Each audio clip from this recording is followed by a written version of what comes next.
Halo abakunzi ba Diamond TV official, nk'ibisanzwe nkuko twababwiye ko tuzaguma gukurikirana amakuru ya Miss Rwanda 2022. Ubu rero inkuru tugiye kubagezaho, inkuru tugiye gukora kano kanya no kugira ngo tumenye ngo Miss Janine Nige na mukobwa mu Rutsiro umwe rukumbi yamamaje. Ubu ngubu imyiteguro yageze, dore ko ejo uburengerazuba ari bwo bazakora ijonjora.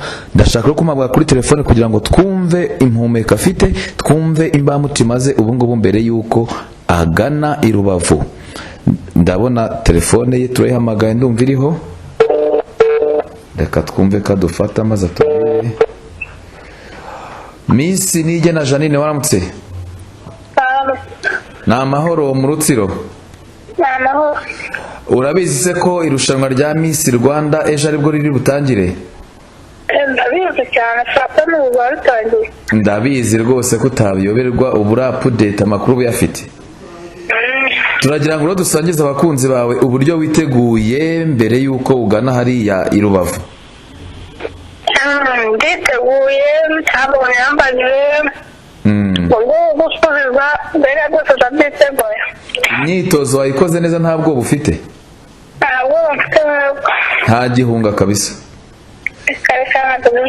Abakunzi bawe barimo banyandikira bambaza atari ko utari kumuduhereza aho, ntiwaba ufite ahantu yihisha cyangwa yagize ubwoba? Eka ntabwo wafite, ntabwo nihishe, ubundi kwitegura Rubavu. Ubuzima bumeze neza, nta burwayi, nta nkuru, nta gicurane?